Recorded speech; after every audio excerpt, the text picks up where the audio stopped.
Hey guys, this is Red and Blue. I hope everyone is doing okay. I hope everyone is looking forward to the classic in the Trophée des Champions a few hours from now. And as we get ready for this game, as we ramp up on game day, instead of boring you with stuff I already covered in my preview, check it out somewhere here. I thought we'd talk about the Mercato for a bit because in the last few days, a lot of different Mercato insider, journalists, media people, folks who work on football behind the scene and on PSG have actually come out and shared their views of what's going on, of what they expect will happen, and so on. And so I thought it'd make for an interesting topic. I can kind of share with you all of the latest and go through, what's happening, what's not happening, and what we can expect to happen in the next 3 weeks or so. So two different things actually. The first one was a podcast done by Ici Paris, which is one of the public radio stations in Paris, covering PSG very intensively. They've got a great journalist roster, and they do a weekly podcast called La Tribune, where they typically invite different guests, all of them journalists and football people, who come share their view, typically of the games and what's going on. And this time, the three guests were all like journalists known for following Mercato very closely. And for being, very credible sources when it comes to Mercato, especially when it relates to PSG. They had Loïc Tanzi of L'Équipe, Benjamin Quarez of Le Parisien, and Marc Mechenoua, who's, I think, formerly Le Parisien, now independent and working for a few different media. And on top of that, another Parisien journalist called Dominique Séverac, who's very, very well known for being a very long-standing journalist following PSG. Also came out and did his own live Q&A on the website of Le Parisien. And so through all of that, it kind of paints a picture of where this Mercato is at and what we can expect to happen. So first things first, no surprises to anyone who's going to be watching this video, I think, but they don't expect PSG to be that active during this Mercato window of January. They all agree, though, that the club is indeed working, is indeed open to bringing in new folks, and they are open to what people call market opportunities, but they're not going to go crazy. PSG is not going to say hey, we need a midfielder, and we're going to bring a midfielder whatever happens at all costs. If they can find players that they like for positions that they need at a price and a feasibility which is reasonable, they'll definitely do it. But we're not the PSG anymore who just throws money through the window and does whatever they want regardless of the cost. That's just not the way we proceed anymore. So we should be mindful of that. Second thing that they kind of all agree on is that we're not going to be buying, you shouldn't be expecting the big names of world football. And when you see a rumor of Rodrigo to PSG, or Vinicius Junior to PSG, this sort of thing, it's the reality of it. Even I'm guessing Olise to PSG, stuff like this, it's not really the reality of the club anymore. And typically what we're looking for now is the 18 to 23 years old who we can take and make into superstars of football. So typically what we did with Désiré Doué, who we gotten from Rennes at, granted, a very high cost. Same thing with Joao Neves, and all of a sudden we elevate them onto the world stage. And so this is really what we're the kind of players that we're looking at. And so the rumors that we see once in a while of Lamine Yamal to PSG for 300 million euros, take those with a very, very strong pinch of salt. Now, what all of them are saying, so if you, like I said, a few things. they all agree that this mercato is going to be quiet, but one of the things that pops up straight away as soon as it's funny, as soon as they get asked about this mercato, is really how crucial next summer's mercato is going to be. And they say a lot of the work that's happening in January and like some of the moves that might or might not happen are dependent on what we can forecast for next summer. And the reason is that, a lot of players might want to move out at that point. So, we've talked in the past about a player like Marquinhos, a player like Beraldo, a player like Ramos, a player like Lee Kangin, a player like Hernandez.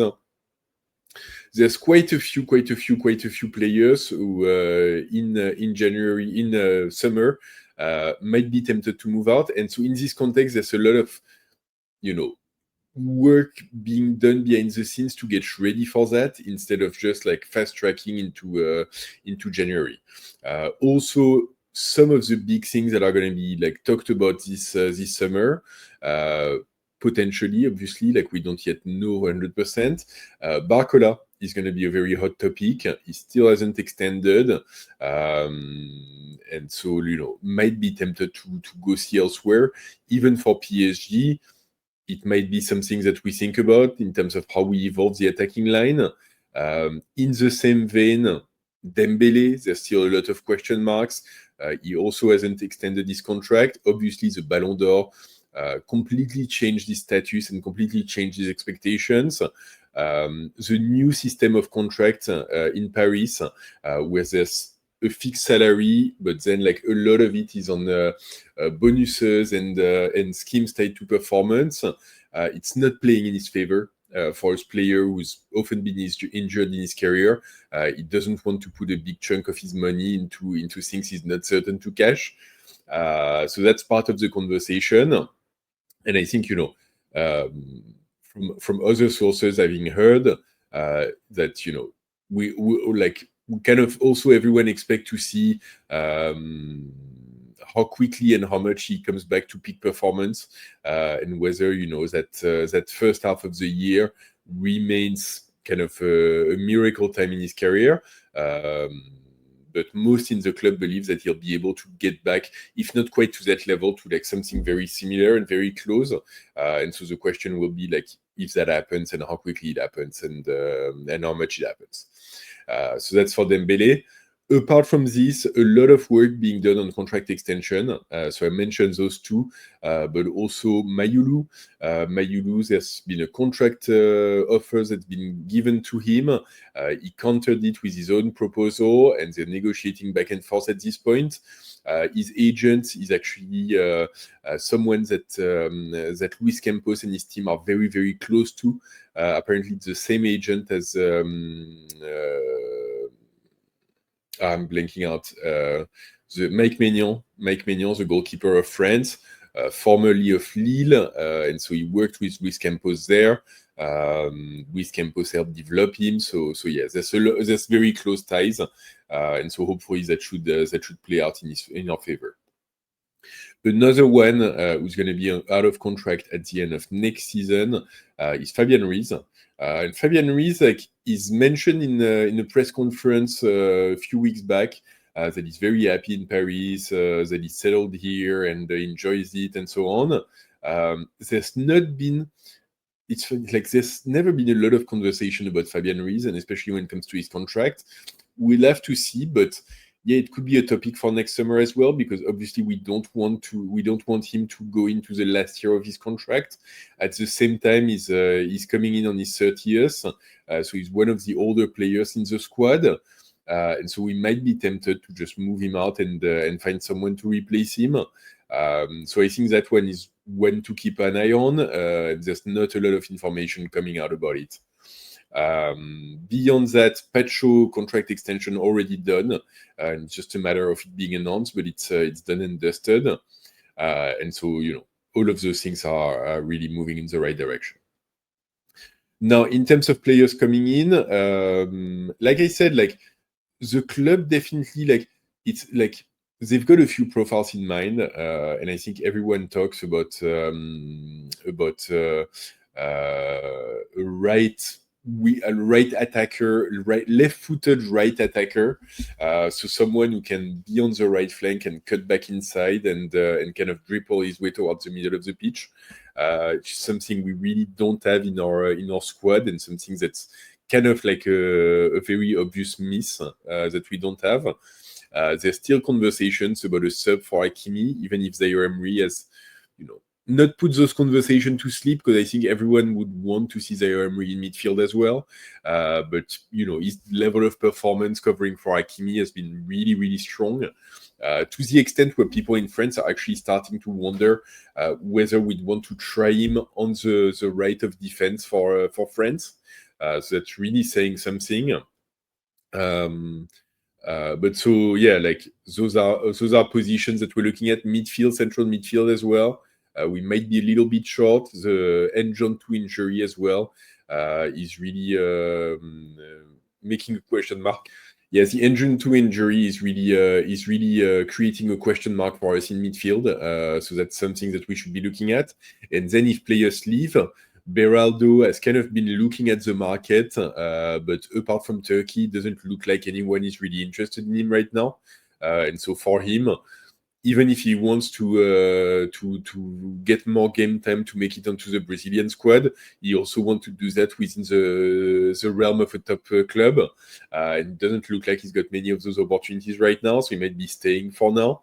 But yeah, obviously, if he moves out, we'll have to replace him. So that's kind of like the field of play. There's also a lot of faith internally in the fact that some of the gaps that we've seen in the first half of the season are actually going to be covered by players coming back or like standing up and improving.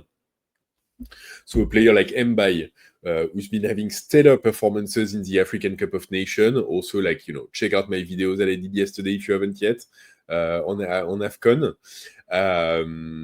He's going to be, an addition in terms of offense. Obviously, we also have Doué and Dembele, who we're hoping are now like fully back from injury and can really like step up for the second half of the season. In midfield, Engine 2, it's a question mark. But it should only be out for about 6 weeks, I think, is what I've seen. So until mid-February, and ultimately is not a first choice anyway. And then, like, at right back, obviously Hakimi is now back as well with Morocco.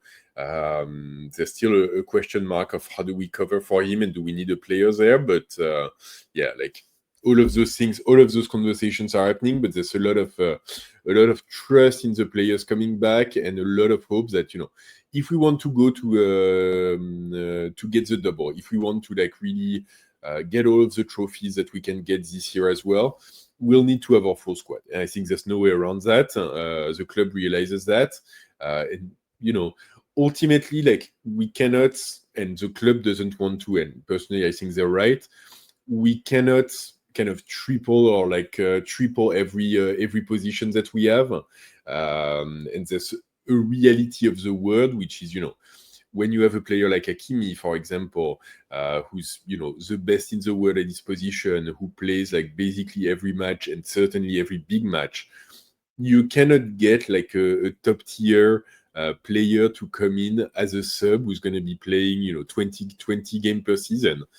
Just this caliber of player just simply won't do it. So we have to be smart. We have to be mindful of how we organize the squad. But I think, Luis Campos and Luis Enrique have been very good at setting it up like this. So we'll just have to keep doing it. And so then, like, in terms of names, they don't actually drop a lot. One thing that really stuck in my ear is that they say typically Luis Campos and his team at any point in time are following about 100 players, which is a big number. So you imagine like the names that come up. Luis Campos and his team are following 100 players, and then as many as 200 players might be offered to PSG at one time or the other. And then obviously this list rotates, so a player that we're not really following, all of a sudden, because his contract is coming up, or like he's got performance, whatever it might be, he might fall onto our radar screen for a while. But so it's a big amount of players that kind of gravitate around PSG.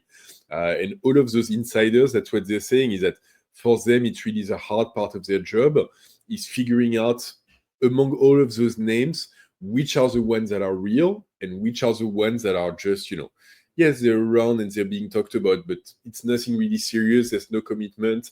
There's no real desire to move into a real conversation. So like definitely be mindful and keep that in mind when you're hearing rumors. One of the things that they say as well, and that like for me, I think I've talked about it a couple of times, and I kind of knew the Akliouche rumor of Monaco. There's no real truth to it. I think they say it's one of those names that Luis Campos and Luis Enrique typically like him, but they've never really moved towards forward on the player. Monaco is still asking a crazy high price for him, and his first half of the season has been like pretty underwhelming, if I'm honest. So there's no real appetite on PSG side to really make a move on the player. And beyond that, I was doing my research. There's a couple of names which actually, like, I think are interesting, and we should keep an eye out and an ear out for them. Not really like players that we've talked a lot about. The first one that I think is really interesting is Ryan Vitor of Vasco da Gama. He's one of the most highly talked about Brazilian young talent. He's a right winger with a left foot who can play the three positions of the attack. And he is, really a highly valued up and coming Brazilian talent, 19 years old. Question mark on whether he might be ready for a move to Europe. All of the big European clubs are kind of looking at him at the moment. There's not been a huge amount of talks for him, which is kind of surprising. But maybe it's an opportunity to like go in last week of Mercato and kind of get him without anyone else having a chance to react. Barcelona has apparently been following him for 18 months, but I don't think they've got the money for it. And obviously Thiamal's position as well, so I don't think it'd be a high priority for them.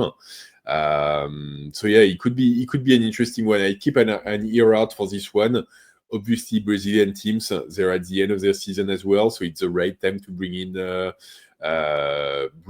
Brazilian talent. And I think for the long term, it makes sense as well. Obviously, there's an immediate need. It fits the bill of a young player who's up and coming, and we can turn into a superstar. And also, like, if I'm thinking of next year, and I think at some point we'll do a longer video, like really thinking of where we're heading next year. But I wouldn't be surprised at some point with Doué moving on to the left flank, which is typically where he's strongest. And I think that would, one, push out Barcola, and two, create really a big opportunity on the right flank. And so, like, with that in mind, we can bring in a young Brazilian for 6 months. He can get used to the team, not have too many expectations of him, even if he's a big talent. Slowly ramp up and be ready to really kick things into gear for next season. So I think that's a move that for me would make a lot of sense. So one where I'd keep an ear out, and I'll keep an ear out for it. Otherwise, a name that I've heard about, I haven't talked about this one, but apparently he's on our radar screen. Alberto Costa of Porto. He's a right back, so that'd be a cover for Hakimi. And he's 22 years old, so in terms of age, he's at the right place. And he really fits the bill of right back who can move forward and slot into midfield as well, which is very unusual, so not easy to find. He actually does that. Question mark from me on whether a 22-year-old would want to put himself behind Hakimi. But if we really want to cover for Hakimi, that's a name that makes a lot of sense, and that could work for us.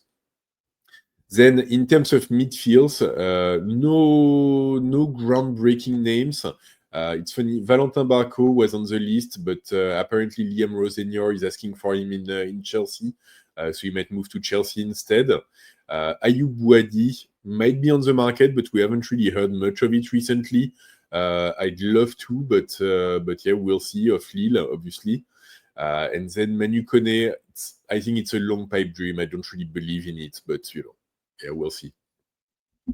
For Manu Kone, actually, so Roma is doing really well this season, but there's always many questions for them, so they might need to sell at some point, and it's one of their players with a big market value, so it'd be tempting to sell for them. The other one that I wanted to mention, because I hadn't heard of him before, if Beraldo moves out, which is still possible and could happen this Mercato, one name that we're apparently looking at to replace him would be Jarek Gasiorowski. I'm sorry if I'm pronouncing this wrong. Spanish/Polish player, formerly of Valencia, but who's in PSV now. He's a left-footed central defender who's 1.91 m, so a very tall player. And apparently, it could be an option to replace Beraldo if Beraldo moves out. It's not a name that I had heard before. I don't really know that much about the player, if I'm honest. But something to keep an eye out. If anyone has heard about him, let me know in the comments. Let me know what you think of him. Anyway, so this is kind of what I had for you guys on the insiders picking up. As you see, not a lot of things visibly happening, but really a lot of work happening behind the scenes.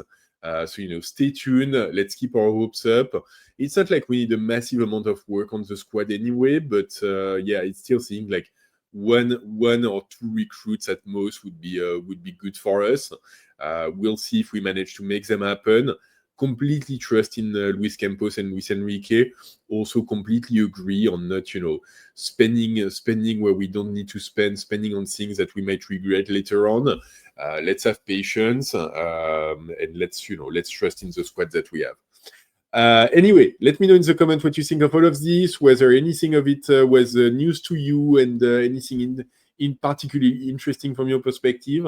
On all of the names that I mentioned, what do you think is the most likely to happen?